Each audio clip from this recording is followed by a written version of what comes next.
어려운 점, 궁금한 점을 쉽고 간결히 설명하는 행정사 넘버원 행정 1번지 이인철 행정사입니다.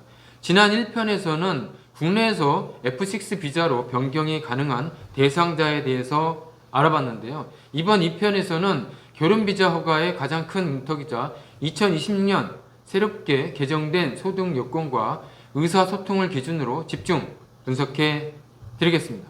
특히 올해부터 소득기준 금액이 대폭 상향되었으니 결혼비자를 준비하시는 분들은 오늘 영상의 내용을 반드시 메모하시기 바랍니다. 2026년 결혼비자의 소득 기준은 구체적으로 어떻게 변경되었나요?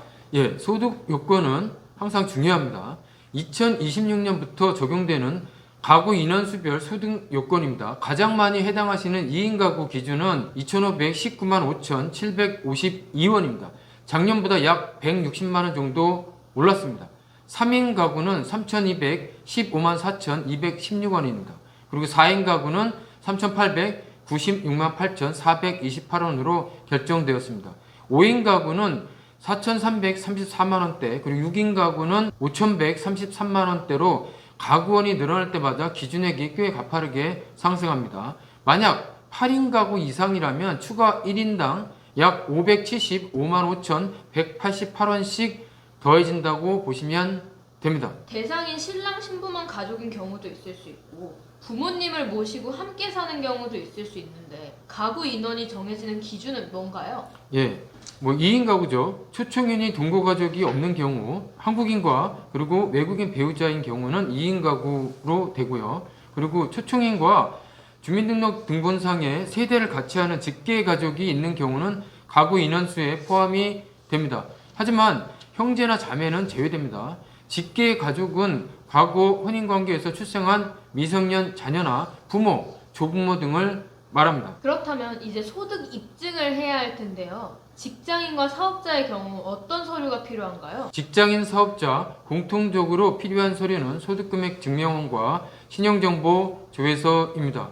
먼저 근로소득자는 재직증명서와 근로소득 원천 징수부 그리고 근무처에 사업자 등록증을 준비하시면 되고요. 필요시에는 월급 명세서 등 소득입증 서류를 추가로 제출할 수도 있습니다. 예, 신청하는 월의 전월까지이고요. 반드시 회사 직인이 날인된 원본 또는 문서 발행 번호가 기재된 원본이어야 합니다. 예, 두 번째로 사업소득자인데요. 사업자 등록증과 소득금액 증명을 제출합니다. 특히 농림수산업에 종사하시거나 소득 증빙이 어려운 프리랜서 분들은 추가로 소득입증 서류를 제출하셔야 합니다. 부가가치세 과세표준 증명원 또는 면세사업자 수익금액 증명원 등이 있습니다. 그리고 통장 거래 내역이나 소득입증 보완 서류를 아주 상세히 논리적으로 준비해야 합니다. 예금, 보험, 부동산 등 재산을 활용할 때는 100만원 이상의 자산이 6개월 이상 유지되어야 인정된다는 점도 유의하셔야 합니다. 그렇다면 소득이 이 기준에 조금이라도 미달되면 무조건 불허인가요? 예, 원칙적으로는 그렇습니다. 하지만 방법이 아예 없는 것은 아닙니다. 초청인의 한 분야 소득만이 아니라 과거 1년간의 근로소득, 사업소득, 임대소득 등을 합산할 수가 있고요. 만약 본인의 소득이 모자란다면 주민등록상 세대를 같이 하는 직계가족의 소득이나 재산을 합산하는 방법도 있습니다. 미충족 시에는 예금보험, 증권, 채권 등의 재산 활용도 가능할 수 있습니다. 단 재산 합산액의 5%만 인정을 하고요. 부동산의 경우 부동산 등기부등본과 그리고 공시가격표 제출 기준액이 높아진 만큼 합산 과정에서 정밀한 검토가 중요해졌습니다. 여기서 주의할 점은요. 실제 소득이 소득금액 증명상 금액보다 많다면 소득을 과소 신고한 것에 해당될 수 있습니다. 그러므로 세무서에 수정 신고한 다음에 수정된 소득금액 증명을 제출하시는 것이 좋습니다. 소득 증명이 어려운 경우도 있을 텐데요. 이럴 때에도 방법이 없나요? 예, 다행히 한 가지 방법이 있습니다. 건강보험료 납부 사실을 이용한 추정 소득으로 인정을 받을 수 있습니다. 소득 증명이 어려운 경우에 건강보험 지역 가입자에 한해서요 보충적으로 이용할 수 있습니다. 단 이런 경우에는 건강보험료 납부 사실을 기준으로 소득을 추정할 때는 다른 소득과 합산이 금지됩니다.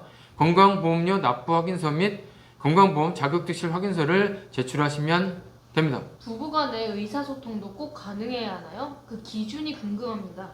네, 원칙적으로 두 사람이 소통할 수 있음을 증명해야 합니다. 주로 외국인 배우자가 한국어 능력 시험, 토픽이죠. 1급 이상을 따거나 그리고 사회통합 프로그램 2단계를 이수하셔야 합니다. 만약 한국인 배우자가 외국인 배우자의 모국어가 공용어인 국가에서 1년 이상 거주했다면 그 사실만으로도 요건이 면제될 수 있습니다. 그리고 영어처럼 두 사람 모두 다 구사 가능한 제3국의 언어가 있다면 그 나라에서 1년 이상 함께 거주한 기록으로 입증할 수도 있습니다. 그렇다면 주거 요건에서 유의할 점은 무엇인가요? 예, 초청인 또는 초청인의 직계가족 명의의 집이 있어야 합니다. 자가라면 등기부 등본을, 그리고 임대라면 임대차 계약서를 제출하셔야 합니다. 여기서 중요한 것은 지속적으로 거주가 가능한 공간이어야 한다는 것입니다. 고시원이나 모텔, 비닐하우스 이런 곳에서는 일반적으로 부부가 함께 살기에 부적합한 장소입니다. 이런 곳에서는 주거 요건 미달로 불허가 될 수가 있습니다.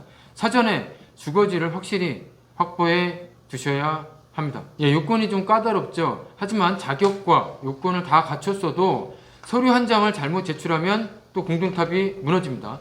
이어지는 마지막 3편에서는 이 모든 것을 완벽하게 증명하기 위한 서류의 작성법과 아이가 있는 경우에 받게 되는 면제 혜택에 대해서도 정리해 드리겠습니다. 구독자 여러분, 오늘 내용도 도움이 되셨나요? 행정 1번 정유사는 상향된 2026년 소득 기준에 맞춰서 철저한 서류 분석으로 비자 허가를 돕습니다. 행정 1번 정유사는 고객의 일을 낼처럼 성실히 최선을 다합니다. 언제든지 전화, 댓글 등으로 문의해 주시면 제가 직접 친절히 답변 드리겠습니다. 구독자 여러분, 시청해 주셔서 감사합니다. 지금까지 행정 1번지였습니다.